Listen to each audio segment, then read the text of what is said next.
est célébré, c'est le salut donné en Jésus-Christ, le salut qui rejoint la totalité de la personne humaine, y compris sa dimension corporelle.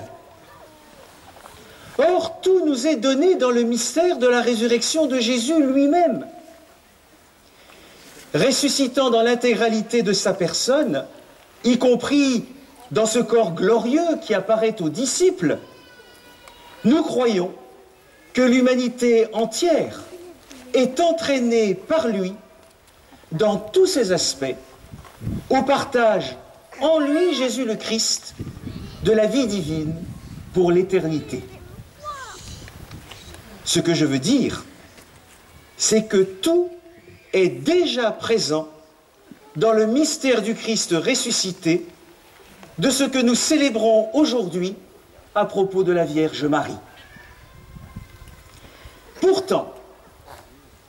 Pourtant, depuis le IVe siècle, et plus précisément depuis le concile d'Éphèse, la foi des chrétiens, au moins telle qu'elle est proclamée, la foi des chrétiens associe Marie, la Mère de Dieu, d'une façon toute particulière et unique au mystère de son Fils.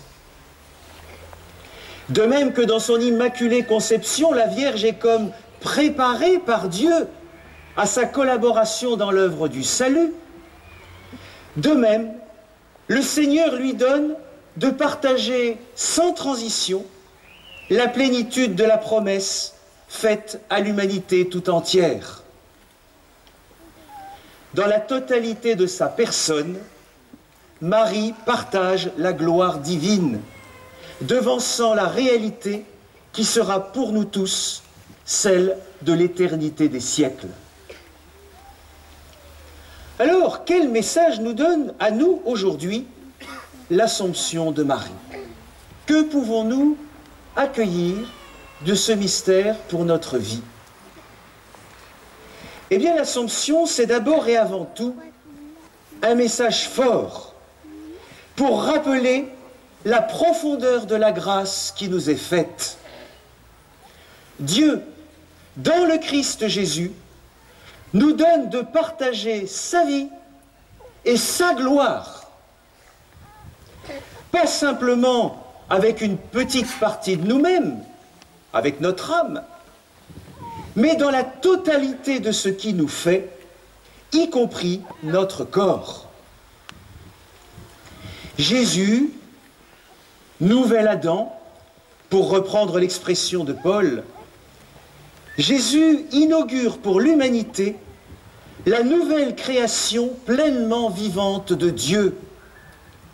Et déjà Marie, celle que l'on a coutume de considérer comme la nouvelle Ève, déjà Marie vit de cette réalité qui sera la nôtre. La conséquence première de cela, frères chrétiens, nous le comprenons tous, c'est notre extraordinaire dignité.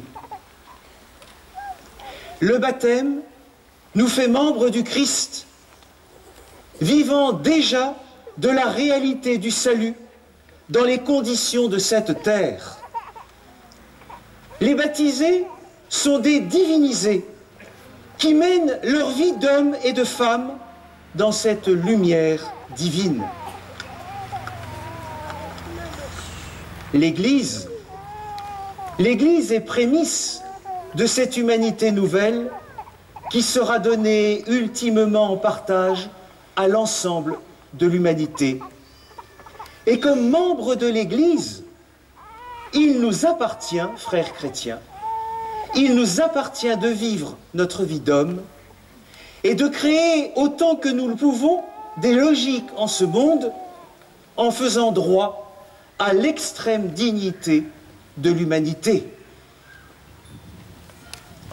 Oh, les conséquences concrètes de cette grâce du salut sont sans fin pour nous.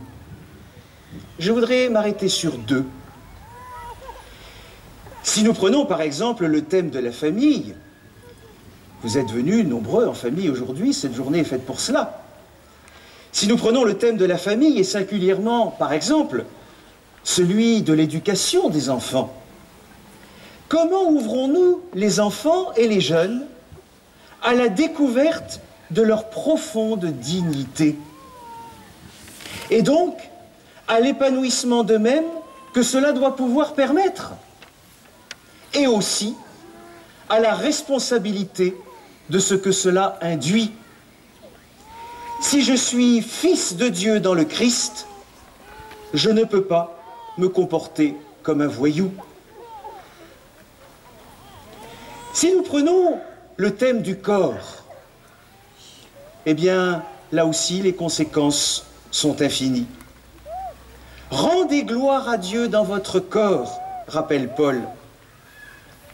Ce corps, si souvent aujourd'hui, à la fois idolâtré et chosifié, un corps qui, comme notre intelligence ou notre cœur, est fait pour aimer à la manière de Dieu, dans le don de soi à l'autre. On peut bien entendu parler de la relation conjugale, et je crois que cet après-midi on abordera un thème qui l'évoquera au moins, mais aussi on peut parler de beaucoup d'autres choses.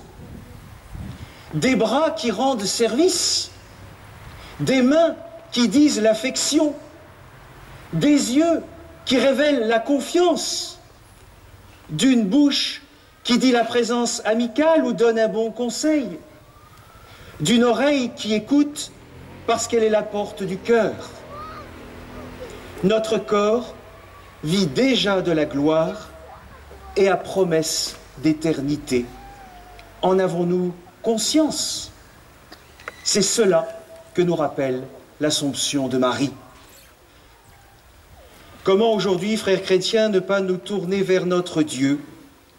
Comment ne pas tourner vers lui notre action de grâce? Comment ne pas laisser jaillir de nos cœurs un Magnificat pour la merveille que le Seigneur accomplit en nous et en chaque homme? Unissons nos cœurs à celui de la Vierge bénie pour glorifier Dieu et demandons à l'Esprit Saint le goût de vivre vraiment de l'Évangile.